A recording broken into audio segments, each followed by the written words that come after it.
जिसकी वजह से उसका चलना फिरना मुमकिन नहीं था। प्रमोद केवल राम, लक्ष्मण और सीता की ही मूर्ति बनाया करता था। वह उनका बहुत बड़ा भक्त भी था।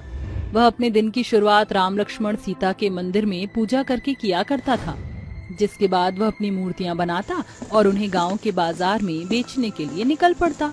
मूर्ति वाला मूर्ति ले लो, प्यारी प्यारी मूर्ति, मूर्तियां ले लो, मूर्तियां। उसका मूर्ति बेचने में सारा दिन बर्बाद हो जाया करता था, लेकिन उसकी मूर्तियां बिक ही नहीं पाती थी। पूरे दिन मेहनत करके जैसे तैसे वह कुछ मूर्ति बेच पाता और उससे अपने घर का खर्चा चलाया करता था। जैसे ही रात के समय वह अपने घर पहुंचता, उसकी दोनों बेटियां दरवाजे पर खड़ी होकर उसका इंतजार करती थी। काफी समय हो गया है, पिताजी अभी तक नहीं आए हैं। तुम चिंता मत करो, पिताजी आते ही होंगे। तभी सामने से प्रमोद मूर्तियां लेकर घर की तरफ चला आ रहा था।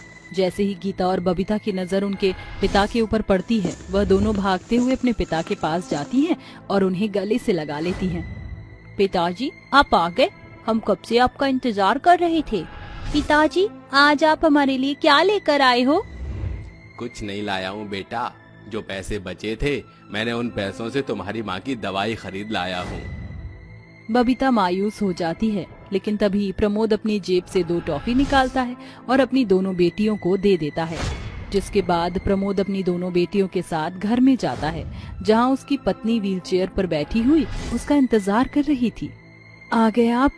आपका ही इंतजार कर रही थी। जल्दी से हाथ मुंह धो लीजिए, फिर हम सब मिलकर खाना खा लेंगे। प्रमोद अपने हाथ मुंह धोकर आ जाता है, जिसके बाद गीता और बबीता दोनों अपने माता पिता के लिए खाना लगा देती हैं। सभी मिलकर खाना खा रहे होते हैं। तभी सरिता कहती है, आज मकान मालिक घर पर आए थे। उन्होंने हमें ये लास्ट महीना दिया है।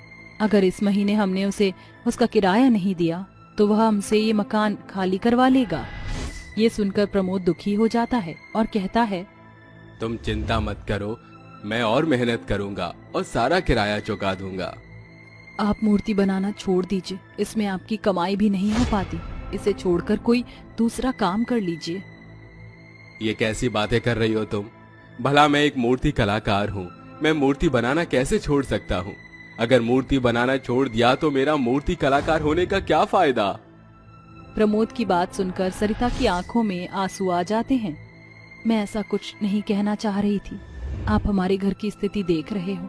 जहाँ मेरी बेटियों को स्कूल पढ़ना चाहिए, वह मेरी देखभाल में लगी रहती हैं, घर का सारा काम करती हैं और यहाँ तक कि खाना भी बनाती हैं।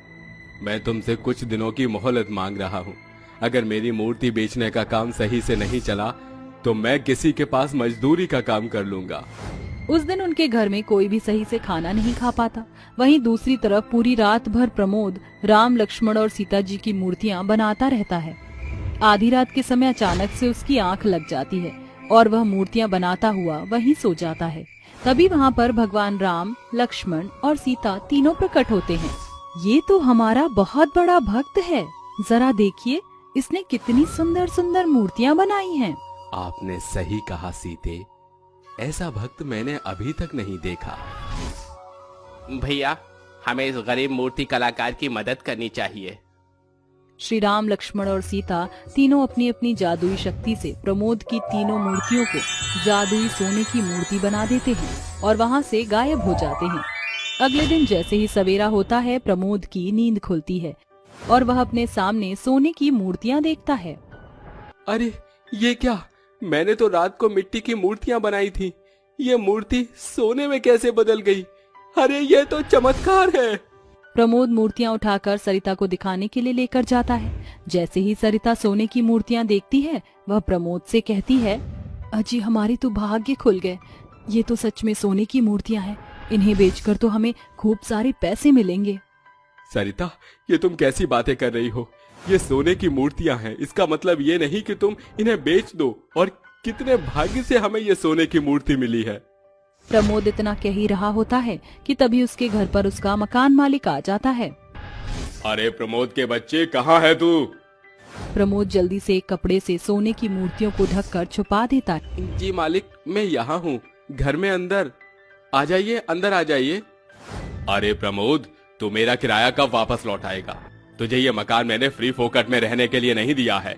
अगर मुझे इन दिनों किराया नहीं मिला तो तुझे मेरा घर खाली करके यहाँ से जाना होगा, नहीं तो तुझे धक्के मारकर निकाल दूंगा। मालिक, मैं आपके पैर पकड़ता हूँ, ऐसा मत कीजिए, मुझ गरीब पर रहम कीजिए, बस थोड़ी सी मोहलत दे दीजिए, मैं आपकी पाई पाई चुका दूंगा। अगर मुझे मेरा किराया नहीं मिला तो तेरा वो हाल करूंगा जो तूने कभी सपने में भी नहीं सोचा होगा। प्रमोद अपने घर के मालिक के आगे बहुत गिड़गिड़ाता है, जिसके बाद उसका मालिक वहाँ से चला जाता है। उसके जाने के बाद प्रमोद सोने की मूर्तियों को अपने मंदिर में रखता है और हाथ जोड़कर उनसे कहता है, हे प्रभु, अब तुम्हारा ही आसरा है।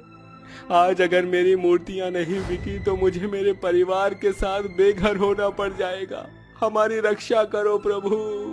प्रमोद के इतना कहते ही तीनों मूर्तियों के अंदर से सोने के सिक्के निकलने लगते हैं। यह नजारा सरिता और प्रमोद देखते ही रह जाते हैं। हे भगवान, ये कोई मामूली मूर्तियां नहीं है, ये तो जादुई सोने की राम, लक्ष्मण और सीता की मूर्तियां हैं। हमारे तो भाग्य खुल गए। सही कहा है किसी ने, ऊपर वाले के घर में देर है अंधेर नहीं। आज हमारे प्रभु ने हमारी सारी परेशानियां खत्म कर दी। प्रमोद सोने के सिक्कों को सुनार के पास ले जाता है, जिसके बदले उसे कई सारे पैसे मिल जाते हैं। सबसे पहले प्रमोद अपने लिए खुद का एक घर खरीदता है और अपनी दोनों बेटियों को स्कूल पढ़ाई करने के लिए भेज देता है। आपने हमेशा भगवान राम, लक्ष्मण और सीता के ऊपर भरोसा रखा, लेकिन मैं कभी आपकी भक्ति को समझ ही नहीं पाई। प्रभु सबकी सुनते हैं और सबकी परीक्षा भी लेते हैं। शायद यही कारण है कि उन्होंने मेरी परीक्षा ली होगी, जिसके बाद उन्होंने मेरी सभी परेशानियां दूर कर दी। ऐसा कहकर प्रमोद अपनी सोने की जादुई राम, लक्ष्मण और सीता की मूर्ति के पास जाता है और उनके सामने हाथ जोड़कर खड़ा हो जाता है। प्रभु, आपने मेरी सभी परेशानियां दूर कर दी, लेकिन एक बहुत बड़ी परेशानी है। मैं मेरी पत्नी को और इस तरह नहीं देख सकता। मैं उसका इलाज करवाना चाहता हूँ प्रभु। मुझे उसके लिए बहुत सारे सोने के सिक्के चाहिए। मेरी मदद करो प्रभु, मेरी मदद करो। प्रमोद के इतना कहते ही सोने की जादुई मूर्तियों के अंदर से ढेर सारे सोने के सिक्के निकलते हैं। देखते ही देखते वहाँ सोने के सिक्कों का ढेर लग जाता है, जिसके बाद प्रमोद उन सिक्कों की मदद से अपनी पत्नी सरिता का इलाज करवाना शुरू कर देता है और देखते ही देखते कुछ ही समय में सरिता पहले की तरह चलने फिरने लगती है। इतना सब कुछ होने के बाद भी प्रमोद अपनी कला को छोड़ता नहीं है और भगवान राम, लक्ष्मण और सीता की मूर्तियां बना बना कर लोगों को बेचता रहता है। अब उसका व्यापार भी अच्छा खासा चलता रहता है और वह अपने परिवार के साथ खुशी खुशी रहने लगता है।